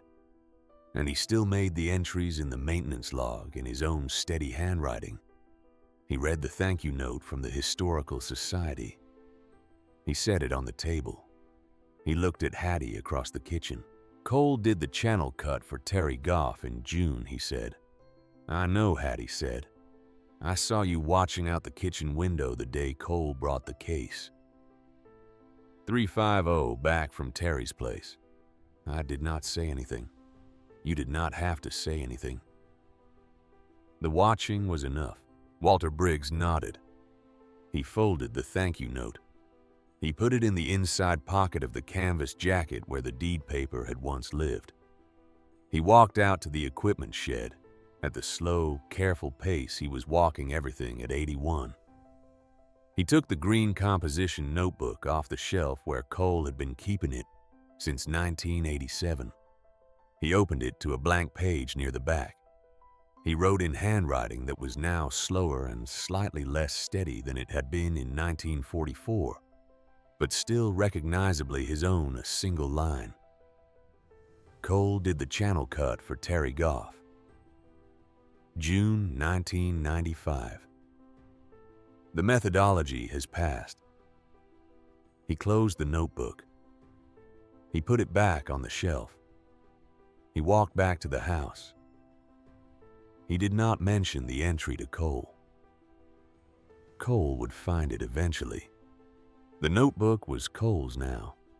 Some entries in it would be from Walter, and some would be from Cole, and someday some would be from Sadie. That was how the notebook worked. That was how the methodology worked. That was how the whole quiet business of passing down a way of looking at the ground had been working for 3 generations now in Otter Creek Township, Tama County, Iowa. And it was going to keep working for as long as somebody picked up the notebook and added to it. Walter Briggs died in his sleep on a Tuesday morning in February of 2001. He was 87 years old. He had spent the previous evening at the kitchen table with Hattie drinking coffee, reading the Tama County Star, talking about a fence repair Cole was planning for the spring. He had gone upstairs at 9:30. He had gotten into bed beside Hattie. He had not gotten up the next morning. Hattie found him at 6:15 when she rolled over to ask him if he wanted his eggs scrambled or fried. His face was peaceful. The room was quiet. The first light of a February morning was just beginning to come in through the bedroom window. Hattie sat on the edge of the bed for a long time before she got up to call Cole. She did not cry then. She did not cry at the funeral. She cried eventually 3 weeks later when she opened the canvas jacket in the back of the closet for the first time and found in the inside breast pocket the folded thank you note from the Tama County Historical Society from October 1995, which Walter had been carrying in that pocket every day for the previous 5.5 years. The funeral was held on the Friday at the Otter Creek Methodist Church. The church was full. Most of the men in Otter Creek Township came. The men who had laughed at Walter Briggs in 1976 had mostly stopped laughing by the late 1980s. And by 2001, the few who were still alive were the kind of men who showed up at the funerals of farmers they had once misjudged and stood quietly in the back pews with their hats in their hands.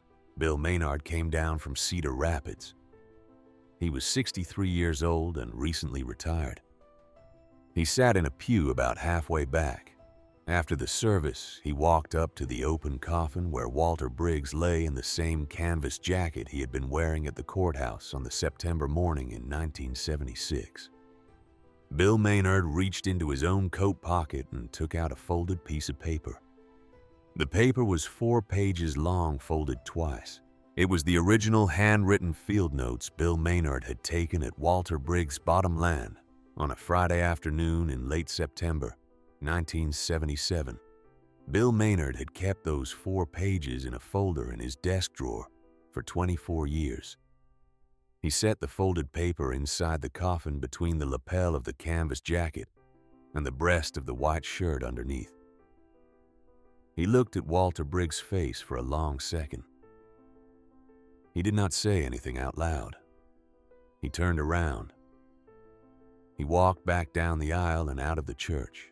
Cole Briggs found the folded paper that evening at the funeral home before the coffin was closed for the burial.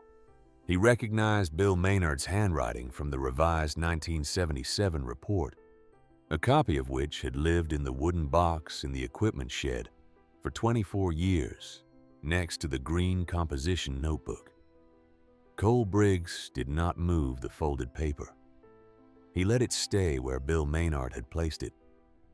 They buried Walter Briggs the following morning in the Otter Creek Cemetery on a hillside that overlooked the south end of the home place.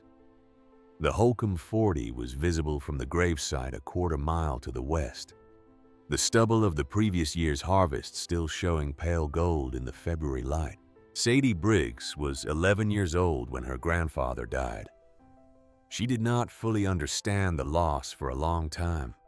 She did understand with the strange, clear understanding that children sometimes have about the deaths of grandparents who have been important to them, that the equipment shed at the home place had become a different kind of place after February of 2001. She kept going to the shed in the afternoons. She kept walking the bottom land with her father. She kept asking the same questions she had been asking since she was 4. Cole Briggs answered the questions the same way Walter had answered them, slowly, plainly, without rushing, without softening the explanation for politeness. She was a child who watched and listened and remembered. By the time she was 15, she had been watching and listening for 11 years. The October afternoon in 2005 was the kind of October afternoon that comes once or twice a fall in Otter Creek Township.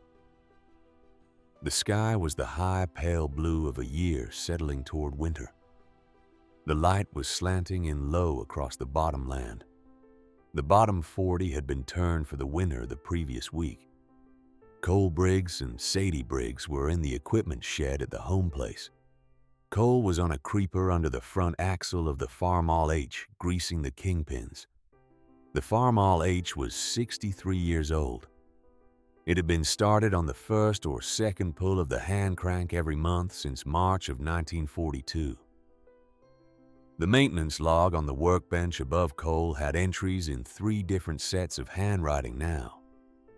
Asa Briggs's from 1942 to 1953, Walter Briggs's from 1953 to 2001, and Cole Briggs's from 2001 forward. Sadie was sitting on a stool that her great-grandfather had built in 1908.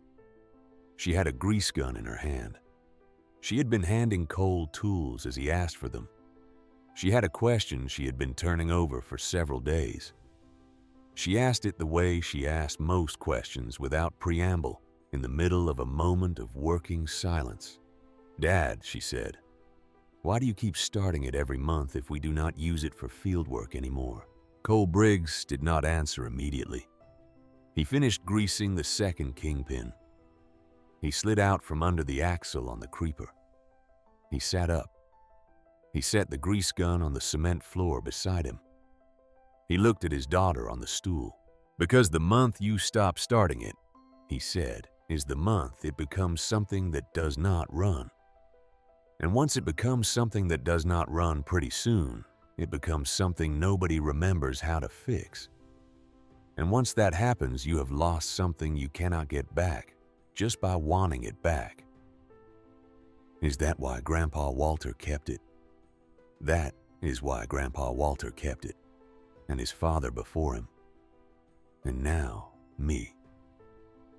Cole Briggs handed his daughter the grease gun. "You know which fittings are next," he said. Sadie Briggs nodded. She did. She had been watching her father do this since she could walk. She moved to the next fitting on the front axle. She pumped the grease handle the way Cole had taught her. The grease went into the fitting. She moved to the fitting after that. Cole watched her work. He did not correct her technique. The technique was already correct. It had been correct since she was 9 years old, when Walter had spent an afternoon in the shed, showing her exactly how to seat the grease gun nozzle and exactly how many pumps to apply to each fitting size.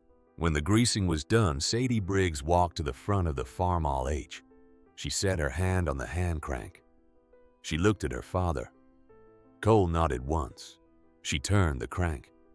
The engine did not catch. She turned it again.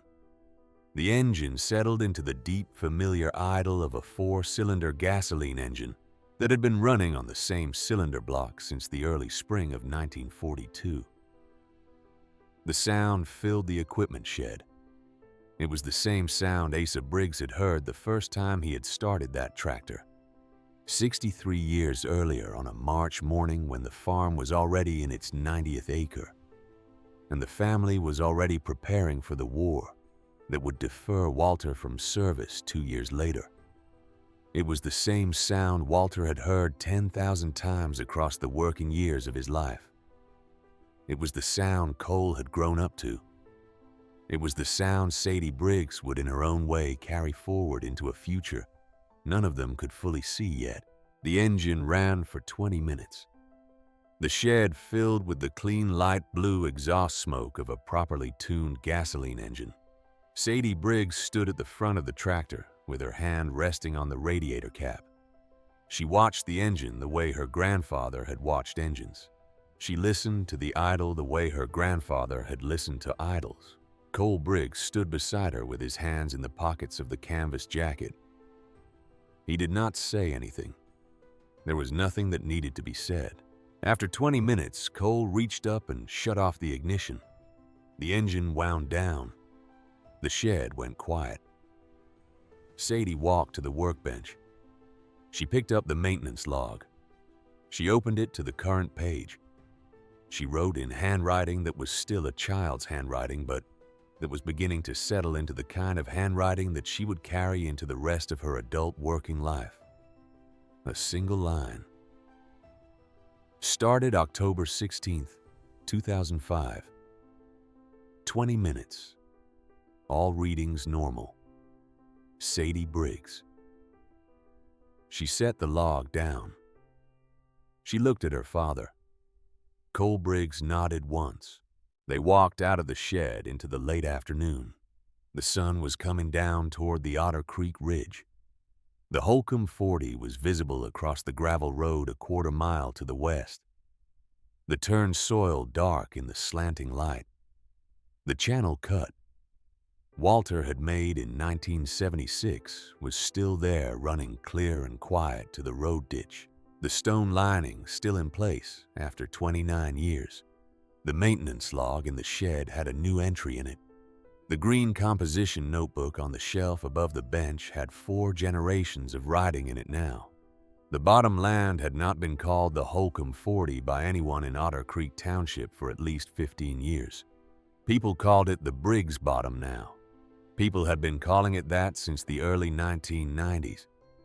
And by 2005, most of the men who had originally called it the Holcomb 40 were dead.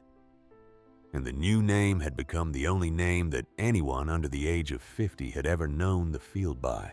Some things do not become obsolete. They just wait for people to remember why they were built. The 8 inches Asa Briggs had measured by eye in April of 1944 were still 8 inches in October of 2005. The ground had not changed. Only the people who refused to look at it had. The Farmall H sat in the equipment shed in the gathering autumn dusk. The maintenance log lay open on the workbench. The green composition notebook sat on the shelf above the log. Cole Briggs and Sadie Briggs walked across the gravel drive toward the house where Hattie Briggs was waiting at the kitchen table with the supper she had been making since the September she had married Walter in 1939. The light in the kitchen window was warm. The smell of bread was coming from the kitchen door. Sadie Briggs walked beside her father in the slow, even pace she had inherited from her grandfather without ever having been taught it. The story of Walter Briggs is not the story of one stubborn farmer who bought 40 acres of swamp for $1,520 in cash on a Saturday morning in September of 1976. It is the story of what happens when a man decides at 30 years old in the spring of 1944 that the ground in front of him deserves to be looked at correctly, and then spends the next 32 years preparing to look at it. It is the story of a piece of knowledge passing from a father to a son to a grandson to a great-granddaughter across 4 generations in 97 years. It is the story of 8 inches that nobody else was willing to measure. The Holcomb bottom land is still producing rice in Tama County, Iowa today. The Farmall H is still in the equipment shed. The green composition notebook is still on the shelf. And somewhere in Otter Creek Township on any given spring morning, a young woman named Sadie Briggs walks the fence line of a field that her great-grandfather looked at first and read correctly, and that her grandfather bought for the price of a used pickup truck, and that her father taught her how to listen to. She walks it the way she was taught to walk it, slowly, with her eyes on the ground. The way the men of her family have been walking ground in Tama County, Iowa for 118 years now. And the ground in its own slow, patient way walks back with her.